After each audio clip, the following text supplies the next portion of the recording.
Khi nói đến trường hợp bị chơi bùa dính ngải, bạn liên tưởng đến trường hợp nào?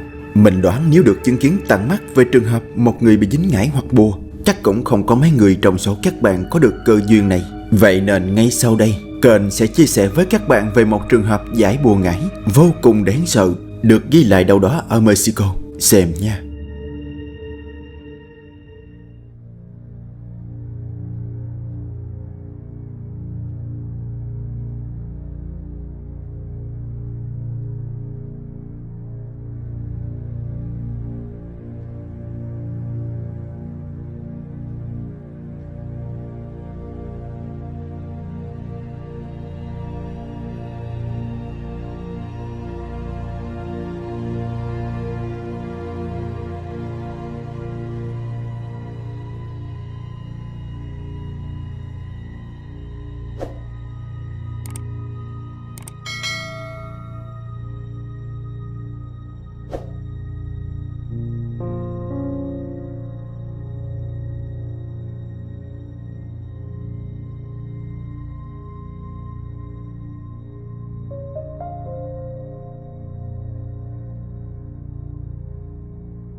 Những hình ảnh lạnh sống lưng được ghi lại rất rõ ràng.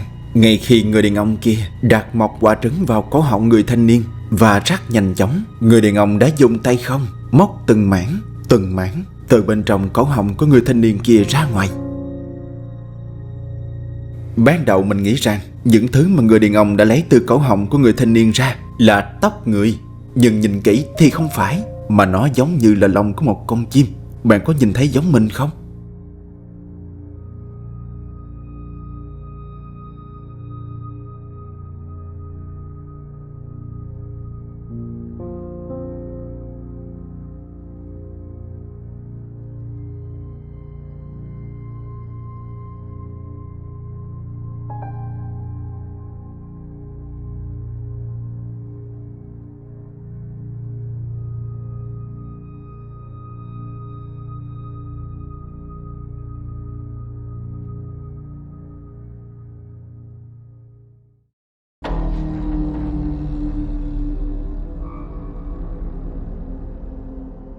Oliver, một người xem của News, đã gửi cho nấy một đoạn phim vô cùng ma quái. Người này nói rằng anh đã vô tình quay được một sự kiện rợn người bên trong chính ngôi nhà của anh ở tiểu bang Idaho, Hoa Kỳ. Khi đó anh đang ghi lại toàn bộ khung cảnh bên dưới tầng hầm nhà mình, nơi mà bạn bè anh sẽ ngủ lại ở đó vào tuần sau. Nhưng một sự kiện mà anh không thể lường trước đã xảy ra ngay trước mắt anh như thế này.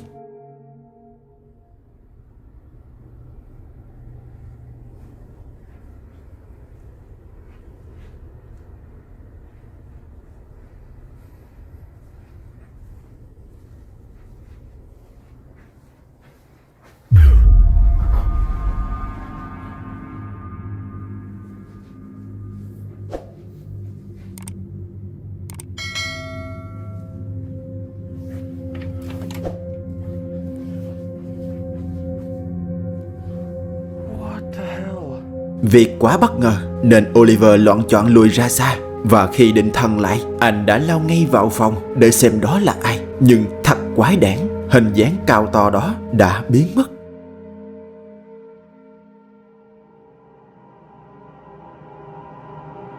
Thậm chí còn đáng sợ hơn, khi ta làm chậm đoạn phim lại, Lúc này bạn sẽ thấy rõ đó là hình dáng đen như bị đốt của một người đàn ông, và trên đầu của người đó có đội một cái mũ. Không riêng gì Oliver, đã có rất nhiều trường hợp nhìn thấy bóng đèn đội mũ này, và điều quan trọng là khi đó họ hoàn toàn tỉnh táo. Bóng đèn người đàn ông đội mũ này được biết đến như một kẻ khủng bố giấc ngủ, khiến cho các nạn nhân bị tê liệt khi ngủ. Nhưng ở trường hợp của Oliver là hoàn toàn tỉnh táo. Vậy theo bạn, bóng đèn đội mũ kia là ma, quỷ hay là một thế lực đen tối nào khác? Bạn nói xem.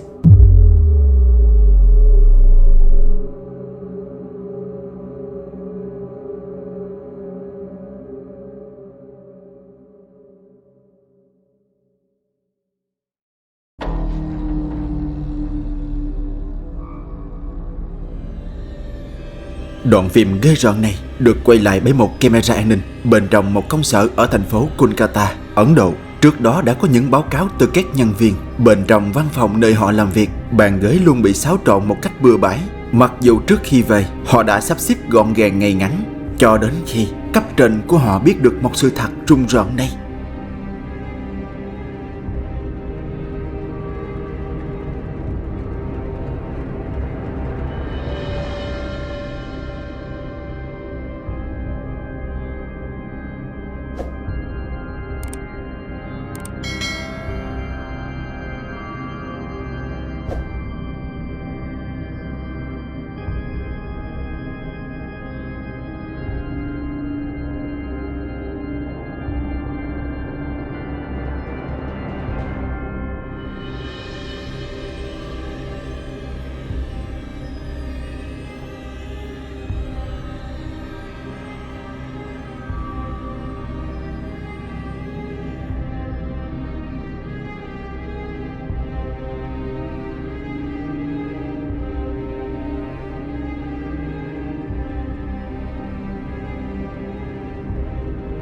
Những cảnh tượng ma quái tưởng chừng chỉ có trong các cảnh phim kinh dị, đâu ai ngờ rằng những chiếc ghế kia từng chiếc tự di chuyển như có chủ đích.